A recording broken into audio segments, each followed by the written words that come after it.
Hello, I am here with your Tuesday, April 27th, 2021 tarot using the Sixth Sense Connection Oracle card. It's a little bit of a mouthful. I have to say it a little bit slow. I have done an off-screen pre-shuffle, and now we ask for our message or messages for Tuesday, April 27th. Now, how many of you guys are feeling this Scorpio full moon? This girl right here. Spent the day doing some pretty basic stuff, but made sure I had a nap because that's just how I was going to get through the day. Let's see if we can get two more cards here. Some of us may be feeling, sorry, I am just looking for a spot to put the cards down. We got a couple. So I'm just trying to find a spot to put them. I'm going to do a little bit of, not quite a full Celtic cross. These are oracle cards, so you don't have to do them as or as any traditional tarot spreads. You can, you don't have to. I'm going to do a little bit of a Celtic cross with this one. But for those of us whom are feeling all of this, just know we're going to have to put up with this a little bit longer just because we have the first retrograde with Pluto going retrograde. This is the first retrograde that we have had in 6 weeks. So there's a little bit of the getting used to things. Now, I know I've talked at length over the last few days over what this moon in Scorpio was all about. It's a super moon, so it amplifies its effects. That's why you may be feeling a little bit out of sorts, a little bit more emotional, because that's what a moon in Scorpio does. But this is to help propel us into that transformation phase that we've been talking about what seems like forever. So I don't want this to be too long of a video. So I'm going to jump right into it. But for those of you who have a lot of Taurus, Scorpio, Aquarius, and I'm trying to think what's across, and I think Libra in your charts, particularly if it is your Sun, Moon, Rising, Venus, Mars, or Mercury signs, you may be feeling the impact of this moon.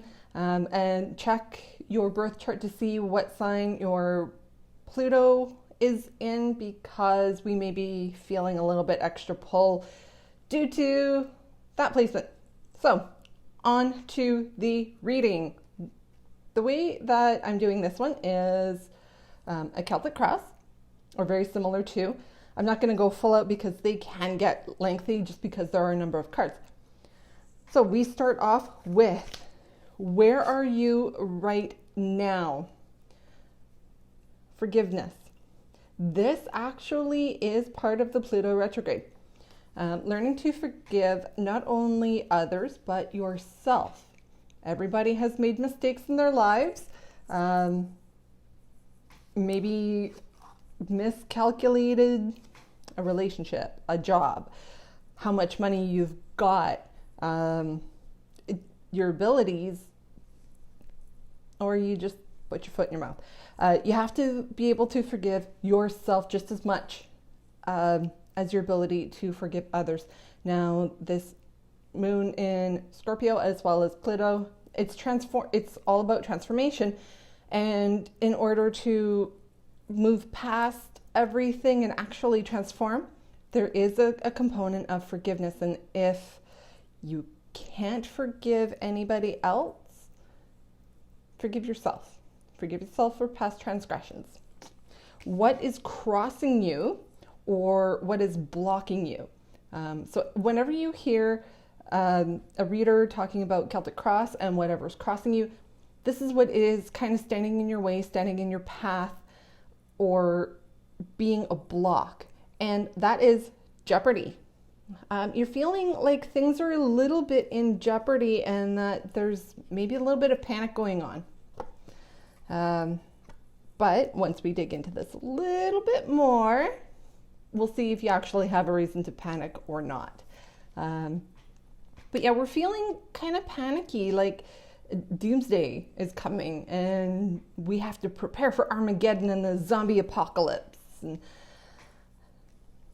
you know what? Slow down, take a breath, and what help is coming from us in an earthly, and it's kind of funny that this would come in the what we are bringing up or what is below us supporting us is something that is about your mind and what you think would be more above and free thinking, and that's your imagination.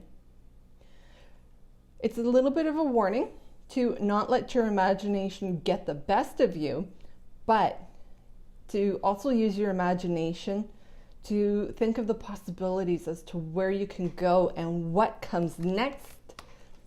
Segues perfectly into what we are bringing in from above, or what Spirit wants you to bring in, and that is your heart's desire. So use your imagination. Let your heart, try and call in what your heart is really desiring. Use your imagination as to how you get it, how you call it in, how you bring that in. This is kind of a little bit of an exciting reading. There is a lot of positivity, despite the fact that we're potentially thinking a doomsday situation or the worst case scenario only. You've got the Knight. The Knight is what is coming in from behind us and what is supporting us from behind the scenes. And that is, with the energy of the Knight, you're calling in your resources, you're calling in help from your higher powers. And this is your Knight in Shining Armor, as this guy is. Now, the Knight in Shining Armor might be what your heart desires and what you've been dreaming of using your imagination. But that energy and that love that you are putting into that, that can be your Knight in Shining Armor. So call in your guides, call in your spirits, call in any resources, whether it's human or not, to help you bring in with love. A lot of people try to manifest out of want, need, or desire.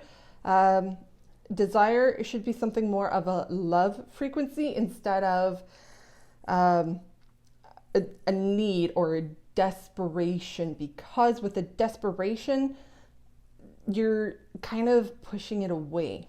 I do strongly feel here that for those of you whom are looking for a romantic connection, this is potentially your reading. If not, you don't have to put the romantic connotations into it, but there is, not just because of the heart and the Knight, we've also got Unity is coming in front of you, and this is what is coming in that you don't quite see yet. This is the energy of being in togetherness. Now, this can be togetherness in a romantic relationship. It could be togetherness in the form of like your spiritual tribe or your not your cauldron, your coven, or whatever it is, that group that you get support from. For the romantic perspective, yeah, this is a unity in a romantic perspective. But if you're not looking for the romance, because this girl's not really, then it's just a unified energy. You're feeling connected. And that bonus card that we got, Soul Dance or Soul Dance. Whatever this is that you are trying to bring in with your heart and your imagination, it's something that you are calling in that is going to let your heart dance. Once you start really feeling that energy, you bring it in, your soul just shines, your spirit shines, and it feels like your soul dances. I don't know if you've ever had that kind of experience.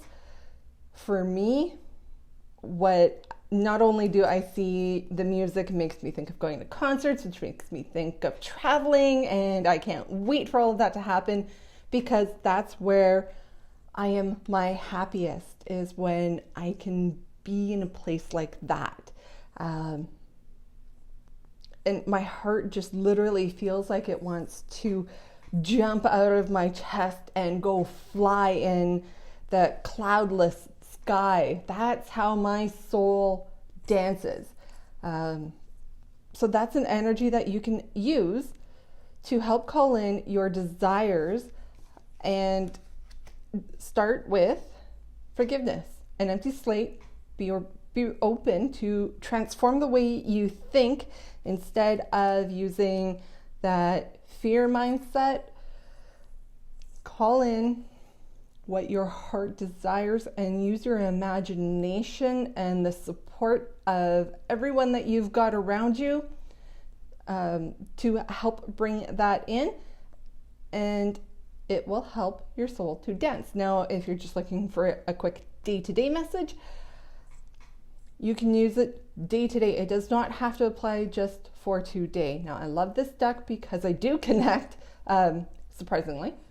Connection is in the title of the deck. I connect to them very strongly, and you can use this reading just as a day-to-day. Just stop, ground yourself for a moment, take that breath in, let it out. Do that 4 times, apparently is the magic number. Release the fear of feeling like it's doomsday, everything's in jeopardy. Call in your soul tribe, call in your spiritual tribe, and get ready to let your soul dance. I love this reading. I hope you guys had an easier time through this full moon. These moons always get me. And hope you had a wonderful day, and I will talk to you tomorrow.